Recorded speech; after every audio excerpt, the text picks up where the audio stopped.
Hello and welcome. Today I wanted to talk with you about weight loss, weight gain, all of that thing, your mindset, your beliefs, your feelings about your body, and what I have been focused on for the past few years. And now with my illness and my weight loss, what has really changed in my life. And this is going to be an interesting conversation because I do feel really hypocritical about a lot of things, and I'll tell you why. And I've really never felt comfortable with my weight pretty much my whole life. I've always had this goal weight that I wanted to reach. I never quite made it there unless I did a massive program in a healthy way, like something like Ideal Protein or working with a nutrition coach. And I got pretty far with those, but things like Ideal Protein just wasn't sustainable. And that's really after that when my illness began, my autoimmune condition. Not that it has anything to do with the program, it had more to do with stress and lifestyle and a lot of things that were going on. So they weren't related at all, but I was never able to maintain that weight because my body set point was just higher, I guess. And it's frustrating. And also, I'd like to blame the wine and probably the Oreos, right? So, still human. And I really focused in on exercise over the past few years, knowing that as a blood type O, that's what lifting is the most important thing for my body. And I saw the major differences there, but never in the weight category, never on the scale, only in body fat and muscle percentages, which is wonderful. But my brain is still programmed to look at that scale, just like probably you are too, right? So when I lost the 35 pounds over the summer in about 3 weeks, which was mainly muscle mass, which really upsets me because I feel like I put on all of this weight and fat on my butt and my legs, and like we could have used that. I saved that for this specific instance.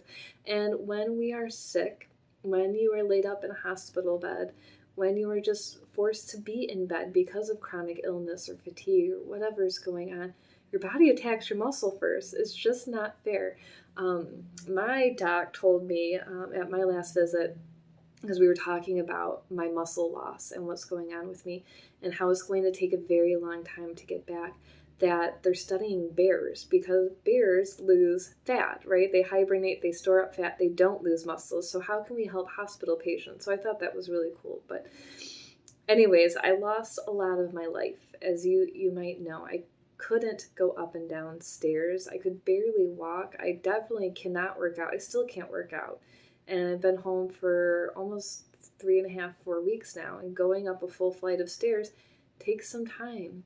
And it's really frustrating. So in those first few weeks of my hospital stay and that weight loss, I was thinking about my weight because technically I was at my goal weight after all these years.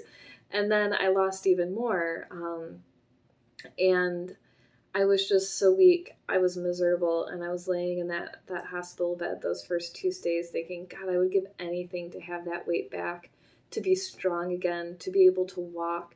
And I told myself, man, I will never complain about my weight or my size or the scale again because, God, I would give anything to walk. I'd give anything to feel good again.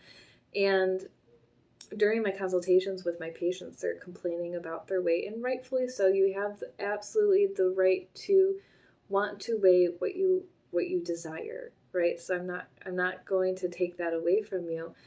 However, you're perfect just the way you are. You're healthy. I just wanted to scream at them and say, God, you're so lucky you can walk right now, that you can go up 2 stairs without crying or passing out and go to the gym and take your kids to the park. Like, just shut up and enjoy your life.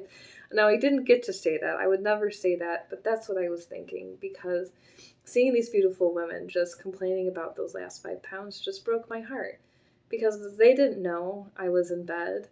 They didn't know that I was suffering. Just go live your life, right? Like, let me live through you. Tell me what you're doing. What park did you go to? What hike did you do? And then,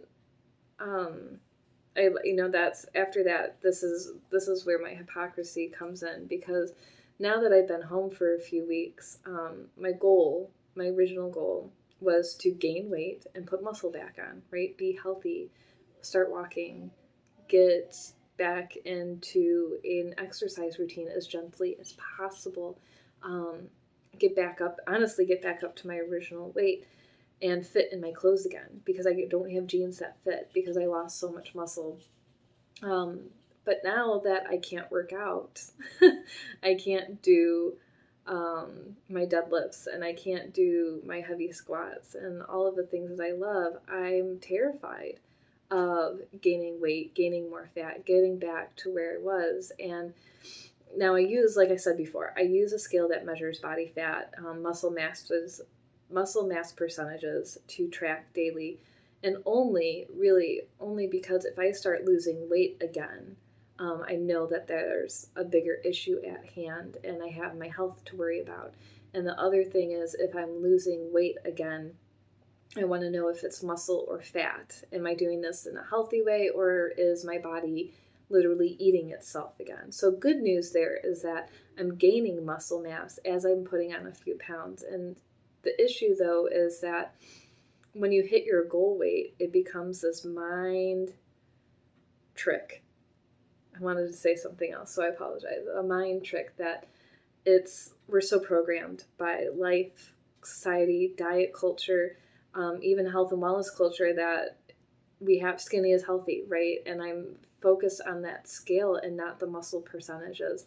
And I feel super hypocritical because even our culture of health and wellness is skinny is healthy, skinny is better. Doctors and insurance companies are focused on BMI measurements, which literally mean nothing and don't really even impact your health except for your mindset and your love for your body. And I think because I'm researching different food programs for colitis and trying to find, all the lists and the sheets, what is the best food, what do you eat when you're in a flare, just trying to get different recipes and things like that.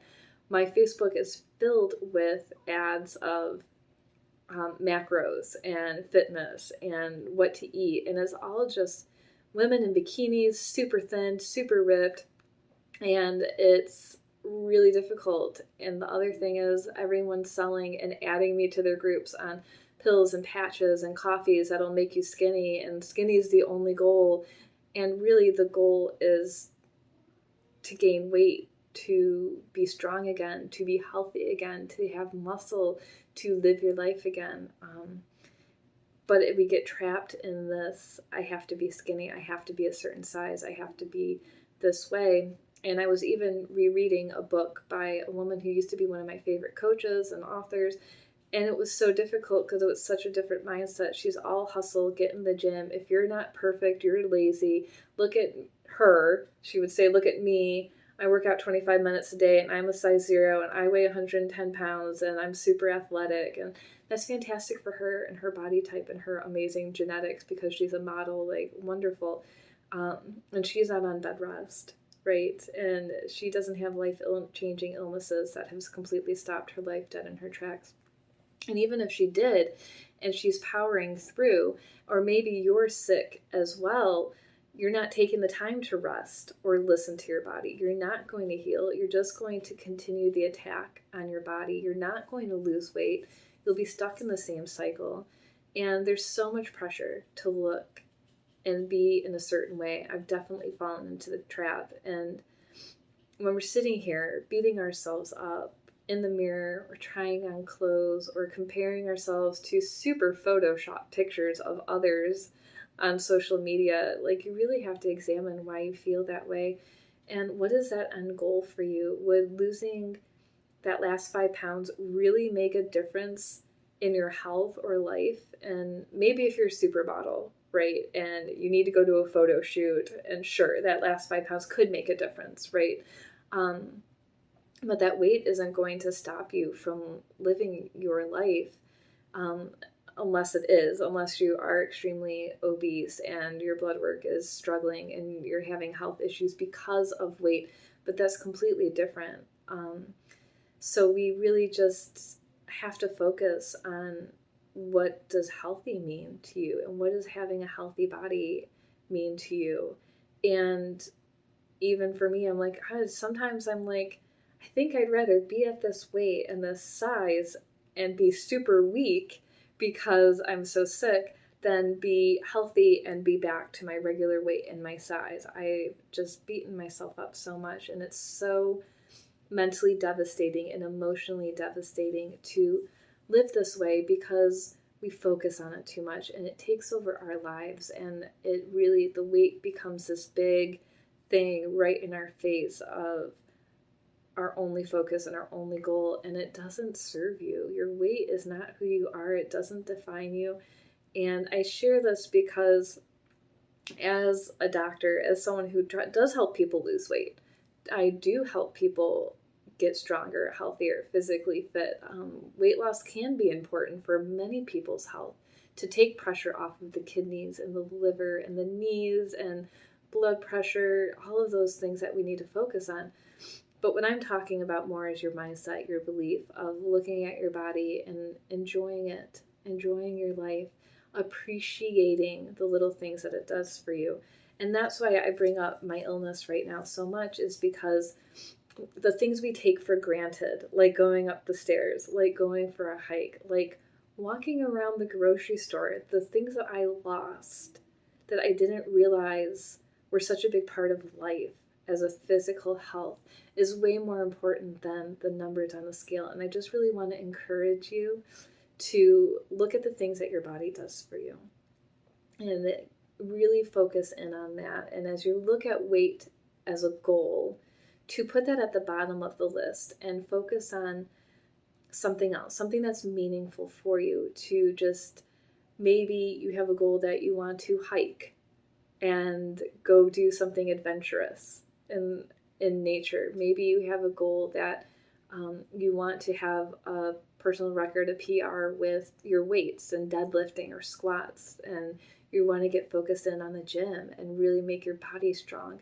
Maybe it's enjoying an activity with your spouse or your friends that you can do, and that isn't about your weight, isn't about how you look, that is important to you, to your body, to your soul. So that is obviously what I'm focused on, trying to figure out what does that look like, and how to release the obsession with being a certain body type and weight, because it doesn't affect your health as much as your strength and your energy and your ability to live your life. So you got this.